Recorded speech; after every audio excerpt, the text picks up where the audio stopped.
Hey, what's up guys? Welcome to this month's ring subscription box. We hope you're excited for it. I know I am. This month we thought it would be especially appropriate to do a red, white, and blue theme. You can see I've got red shorts, blue shoes, white shirt. I got my red, white, and blue decked out. It's the 4th of July in 2 days, I think. Yeah, as of filming this. So we're super excited for that. Obviously we've got our safety equipment ready to go like always. I've got my ring mandrel set here. But other than that, let's go ahead and open this up and see what's inside. All right, let's get it open. Get rid of the packing material. Get right into the good stuff. Here's the box. Slide that out. We got a lot of stuff this time. It's packed full. So, starting off with the glow powder. We're doing a blue glow powder. It's not showing up too well there. This UV light's making it all look purple. It's so bright in here. But you can see it's glowing blue, looking really nice. So that should provide a really nice backdrop. The blue glow powder itself has a really nice, almost completely white color. The other colors like green and aqua are a little more off-white. So this one's nice. It should give us a nice pure color. Then here we've got some diamonds. Thought that would be just kind of a cool, just like sparkle addition to the ring, just these rough cut diamonds. So those will be really interesting. Tricky to work with, so we'll go over what we need to use them. And then rubies. These are special. I love rubies. They're so much work to work with, just like the diamonds. They're so hard that it's almost impossible to grind through them. So we'll work through it though. We'll make sure we figure it all out, and I'll explain everything along the way. And then the final addition, this is kind of a new product to Patrick Adair Supplies. This is the Lapis Lazuli. Really good, nice material. It's got a really nice deep blue color, and that's what it's used for. They even use it, if you ever played Minecraft, use it for like dyes and stuff. So it's known for being a really dark blue. So we thought this would be the perfect color palette. We got red, white, and blue here. And then for the ring, I believe this is titanium. Yep. Super lightweight, very comfortable. It's a little too big. Perfect. This is going to make a really nice blank and a really nice ring overall. So without further ado, we've got our materials here. I'll go over all the steps and all the tips and tricks you need to know. Oh, also a bonus sticker. We sometimes sew these in. Keep an eye out for those. But yeah, that's a rundown of the materials. Let's go ahead and get started. All right, first things first, I need to pick my ring mandrel. So I've got my whole set here. And by the way, last month we were sold out of these for a little bit. And so if you didn't know, we're back in stock. We got a ton of them back in stock actually. So I think we've even also got them on a discount right now. So if you've been looking for one, we've got them. So this one is the best size. The other two, it just doesn't fit, obviously. So obviously I'm going to use this size. And you can see I could maybe force it onto this step, but you definitely don't want to do that. That's going to scratch your ring blank, and it's not going to come off easily when you're getting close. So I'm going to crank this kind of a half turn. And look at that. You can already see it's fitting really nicely. It's smacking right up against that base there. So I'll just keep going, just nice and gently. Now it's getting pretty tight, but still loose. I'll go another like 90 degrees. There we go, that's solid. You always want to make sure that it's on there nice and tight. So I just pretty much try to rotate it, and if it won't rotate, you should be good. I'll zoom in. Now I'm going to turn on the lathe, and we're going to spin it to make sure that we've got this centered properly. Perfect. It almost looks like it's not even moving. That's how you know you've got it centered correctly. All right, so now we just have our inlaying steps to do. Let's go ahead and pull our materials out and get started on that. All right, so let's lay out our materials. I've got this metal block here. I like to use one of these to just lay a couple of the materials out on. Quick access kind of thing. So I've got these three materials, the diamonds. I'm not going to inlay these at first because they're just going to get covered up and not show up unless I do it later. So I'm just going to start with the lapis and the ruby. And I just like to sprinkle out a few pieces, and I'll maybe like refill it later on, but that should be enough to do at least most of the ring. And then I'll do the same thing for the ruby. Try to get some of the bigger chunks. There we go. Now what I'm going to do is just select the pieces I want, inlay them into the ring, and you'll notice here on the lapis, let me zoom in for you. This piece here, it'll focus, there we go. This is almost completely gray. And this is really interesting looking. It's interlaced with, I think lapis has pyrite in it, those golden speckles. And they look really cool, but that's not the look I'm going for in this red, white, and blue ring. So I'm probably going to be avoiding using these pieces. So that's another reason to lay it out here so that you can just kind of pick and choose your favorite pieces. So these are a nice dark, deep blue. And I'll set these aside for later. These are useful for maybe another usage. There's a piece that's kind of half and half. I'll still use that. I'll set these ones aside. And in that case, I'm going to sprinkle out a little more lapis. You should have more than plenty to do even a few rings, so you can get really choosy here, so don't worry about that. Okay, this should be plenty to, I think, almost even finish the ring. I might need to stock up on the ruby one more time before I'm finished, but let's go ahead and get started on the ring. So I've got it ready here. I'm going to get out my CA glue, and I think I'll just get started. Here's the blue glow powder. I've got this at the ready. Now I'm just going to do a thin bead all around the whole ring.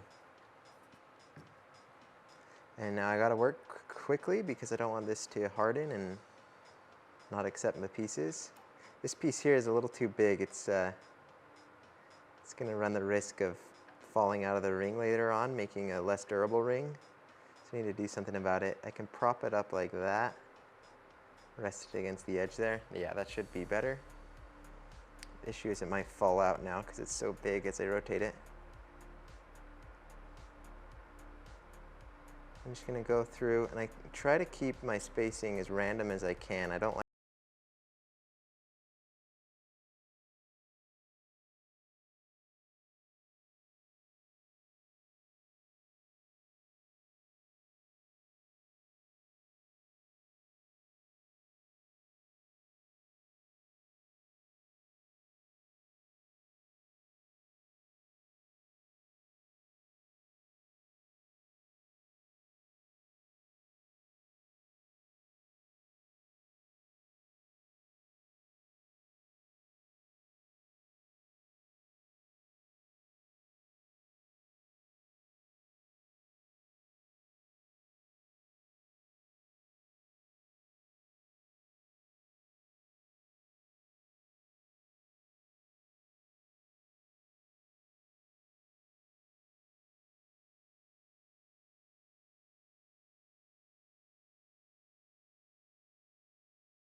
So I'm getting right up kind of in the groove, just sprinkling it directly in. I need to go turn it off. I'll do that in a sec.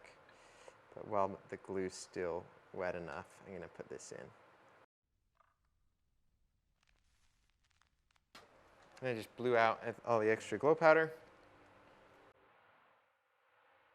It's looking good. So from here, I'm just going to repeat these steps. I might add a teeny bit more lapis and maybe a teeny bit more ruby if I see a spot that looks a little bit bare. But now let's focus on the diamonds. This is kind of an important step because if you're not careful, it can kind of look just kind of weird, goofy. So what I'm going to do, I'm not sure the best way to do this. Let me zoom out here. Maybe I'll grab a sticky note. I want to carefully sprinkle in the diamonds without losing many, if any, at all. So I've got the sticky note, I've creased it into a V. I'm just going to pour maybe like 5 to 8 little diamonds on here. That's probably more like 20, but that'll still work. Okay, so now, without spilling the entire container, I've just got these few here. Now I'll go ahead and start putting them in the ring. So the way you inlay them, just like anything else really, but it's important what you do after you inlay them in order to make sure that they show up. And I'll explain why I'm doing everything here in a second. Okay, so I want the diamonds to be distributed nice and evenly across the whole thing. I don't want there to just be pockets where there's space, because I think that looks like kind of dumb. So I'm going to try to just sneak them in, squeeze them into all the little cracks, just so that there's consistency to the way it's inlaid. And this is tricky to see. Sorry, the camera's right overhead. But I just sprinkled in a couple there. Now I'm going to put a blob of glue over them. And the point of this, I just put a big blob of glue over it. It's supposed to leave a clear section above the diamond so that if I put more glow powder over the top of this, it's once I grind it all away, you're going to grind it into the clear section. That way it'll show off the diamond. Because you don't want the diamonds to stick out, because if they do, you're not going to be able to polish your ring very well, because diamonds are diamonds. Nothing's going to be able to sand through them. So I'm trying to get them underneath the surface, and I'll just kind of get them exactly where I want and make sure that I can still see them by making the window for them. Now I'll just take the edge of a razor blade. This one kind of popped up a little bit, so I'm going to squish it down under.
Here we go, I've made it all the way around.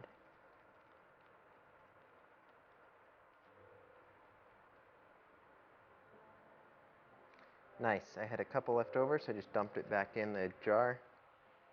Screw that off. I still got plenty here. All right. So I was a little sloppy with the placement of a couple of those, so I'm gonna push those in place where they need to be. All right, so now what I'm going to do, this is kind of the most important step when you're working with diamonds, is getting the protective layer over them that's clear, so that way they'll still show up if you cover them. So I'm rotating the ring. The diamonds are falling out of place, so I gotta be careful. All right, I'll move quickly now. So now this is completely submerged in glue here, so I'm ready to just harden that. In fact, I'm just gonna go around and harden the whole thing. That'll set the diamonds in place. But now what I'm going to do is I'm going to take my glue, and if you just have regular CA glue, regular viscosity, this will work. But sometimes I like to use thick. That allows you to have like a more domed profile to the glue, and just put like a big dollop right on top of it. But it can be tricky, so I'm just using regular right now. But thick can make it quite a bit easier. So my technique, I'm just going to do it kind of one at a time. Just put a little blob over top the diamond and then harden it before it can spread out too much. There we go. And I'm just looking for diamonds that need it. Some of them are already coated in enough glue that they don't really need it. There we go. That one looks like it's going to be trouble. I'll point it out here. It's hard to see, but you can tell if you look close. Right here. So this one I either need to push in further, let's see if I can, or pull it out. There we go. I got it to kind of squeeze down in a little bit more. Now I'll repeat the same step. Put a little blob on it. Fix it in place. And if your glue's spreading out too much, that's when you might want to use thick CA glue, because it'll stay in place where you put it a little bit better. Okay. Sometimes when you hit it with the blast of accelerator, it can push it out of the way so that it flattens it out. So that's why I'm going back and hitting it again. While there's accelerator on it, if I dab it on there, it's going to almost instantly cure the second I put it on.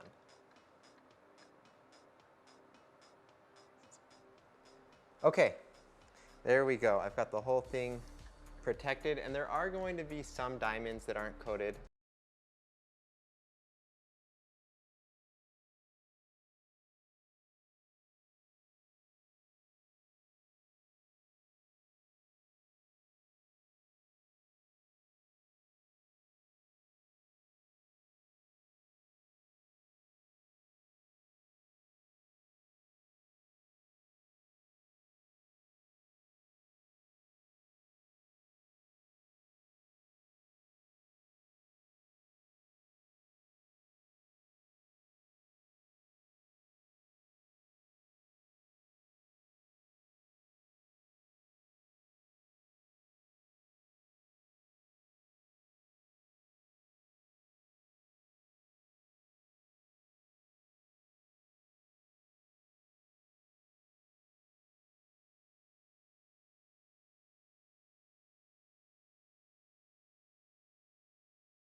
breathe in. So just be careful, you do not want to damage your respiratory system.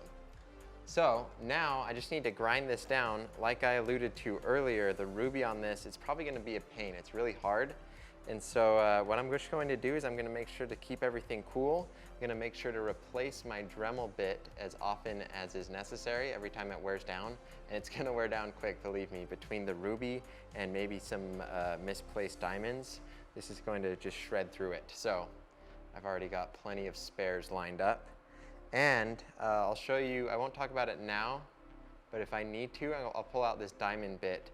And you want to be really careful with this.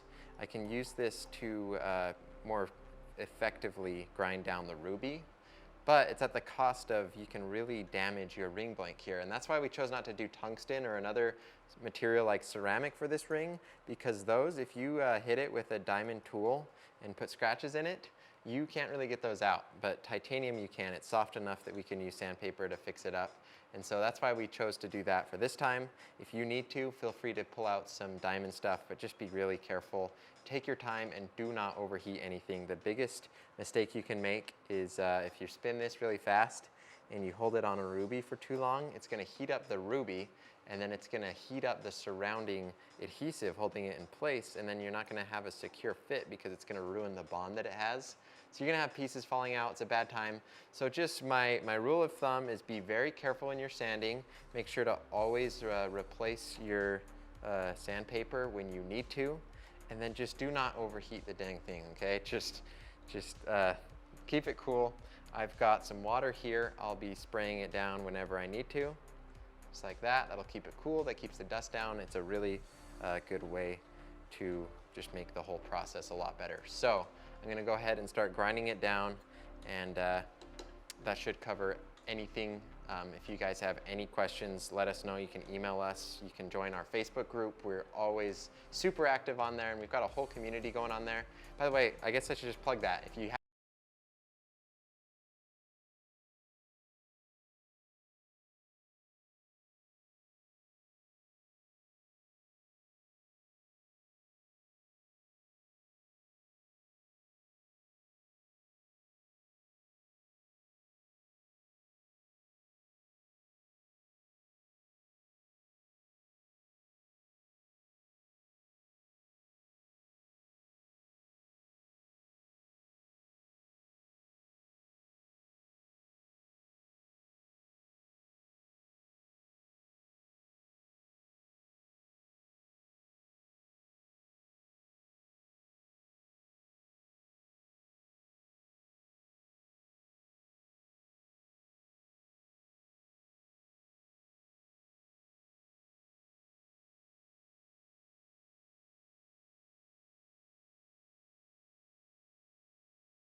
a little bit of super glue, CA glue, on the edge here. And that's important. That's protecting that titanium. So that's how I know that I'm not all the way to being flush, but I am very close because I can literally look at it and see. So I should be good for that section. I'll just go through and just kind of tap away at these, just be really gentle. And then once I've got it flush, we should be good to go. I don't have any problematic diamonds, but I've done a lot of these rings, so I've kind of figured out how far I can push them with as far as how close they can be to the surface. So I'll go over a tip if you're struggling with that. You'll find that if you have a diamond sticking out, it's going to almost immediately just shred your, sorry, my mic's messed up. Hopefully it didn't sound bad for you guys for a while. Okay, so you're gonna find that you're just gonna shred through your sandpaper. It starts getting a streak in it. If there was a diamond right in the middle of the ring, you start getting a white streak down the center of your sandpaper and it just ruins it almost instantly. So what you can do is you can go and you can find the trouble diamond just by sanding at places until you find out where it's giving you issues. And then you can use the edge of a razor blade and then just pick at it right to the side of it and just pry it out. That's what I like to do most of the time. Sometimes you can just bear with it if it's close enough. If it's like really close to being under the surface, you can just leave it there and then just make sure to sand thoroughly. If not,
smooth all around. And then, like you saw me do at the very end, I just turned the lathe on and then gave it a nice consistent sanding across the entire surface of the ring. That way it's just got a nice consistent finish everywhere. But right now, if you'll look at it, you'll notice it's really just kind of like gross. Let me turn up the brightness here. It's kind of overexposed, but it kind of illustrates what I'm trying to show a little bit better. It's just full of gunk that I've ground into there with the Dremel. And all the gems, the Lapis, it's kind of like gray, bad looking. Same with the ruby. It's not looking good, but that's okay. What I could do is I could switch to a brand new Dremel wheel here, and then I could use water and do a really clean sanding and it'd look nice. But that's unnecessary because I can just skip to the next step, which is to pull out some sandpaper, and we keep it in booklets. I'll show you. We just have it in booklets here that we've stapled together. And then you just have all your different grits here. I've only got 3 right here. So what I've been liking to do recently was, where's my 220 grit? This is 60 grit, but I'll illustrate the point just real quick here. I go through 220 grit more and I use more of it. So rather than having to use a huge piece of my whole booklet, I just keep the 220 separately and I cut off a piece that's like twice as big as the 220. I use a bunch of that, and then I use a smaller section of this, so that way I just save a little bit on sandpaper. So there's a little tip for you. Use a nice big piece of something less than 250 grit. So I like to use 220 grit. You can even go as far as like 100 grit.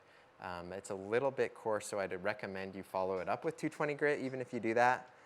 But just start and use a bunch of 220 grit. This is your opportunity to get rid of any of the big gashes or scratches left by the Dremel. So you really want to clean it up. You want to make sure the surface and everything on this ring is super nice, really smooth. And it should be like a finished looking ring, but then you just need to polish it after that. So if there's any scratches, anything that you can see with your eye, that's not good because the 220 grit should leave it nice and smooth. So I'm going to hit it with a bunch of 220 grit, then I'll go through this whole booklet here, and then we'll polish it up and we'll be finished. And I'm really excited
blade down into it a little bit.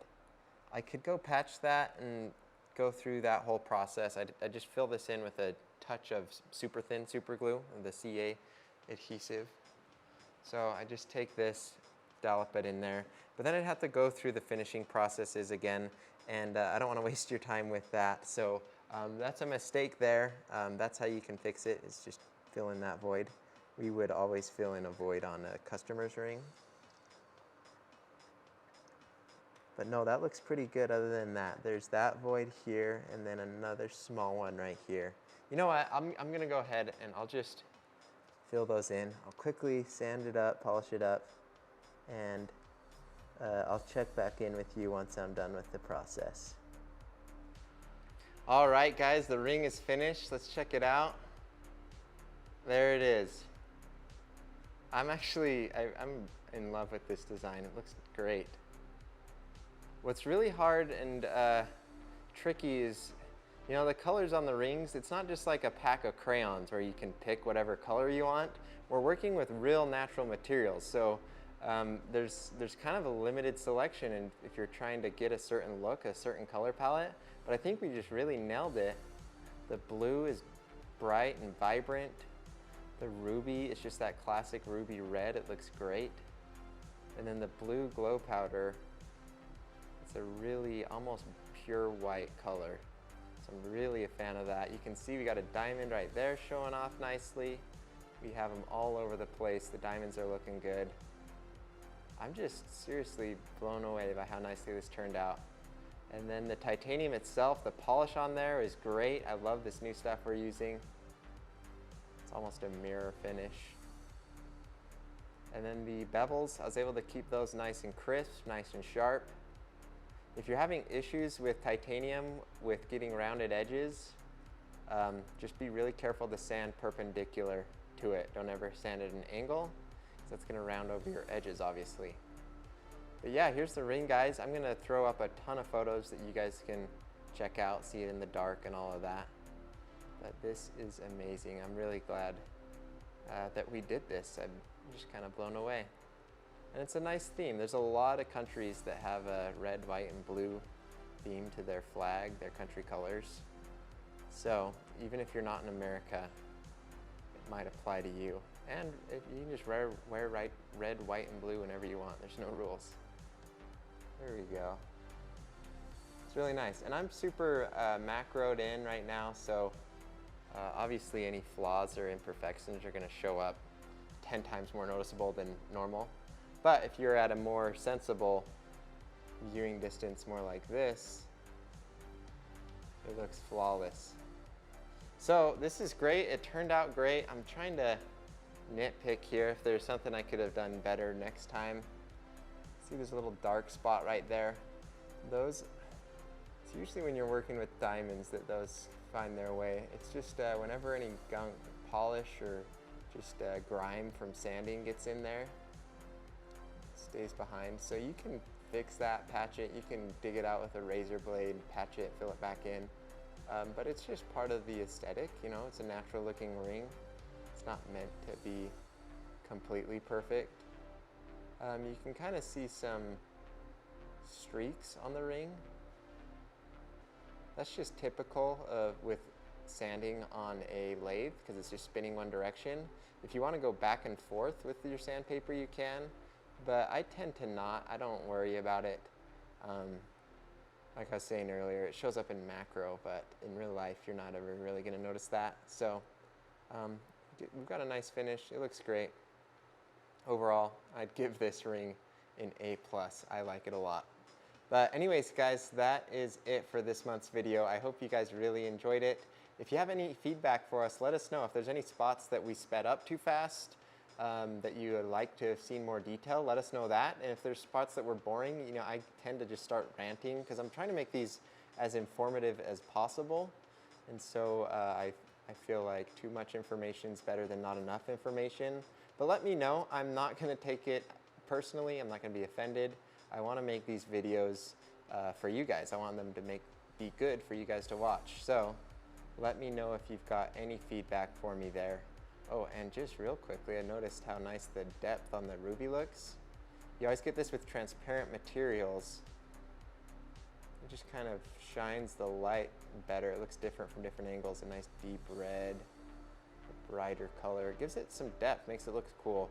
But the lapis is completely opaque. It's just kind of flat, not as interesting. And it's two different looks. Two different people might like one or the other. But yeah, that's just something I noticed at the end there. Anyways, guys, thank you so much for watching. Like I said, any and all feedback, very much appreciated. I'll have a ton of photos for you guys to check out. We'll probably have them edited in while I've been talking, because I've just been spinning this ring for so dang long. But yeah, this was a fun ring. I'll have glow pictures, all of that. Thank you guys so much for watching, and I'll see you next month. Thanks.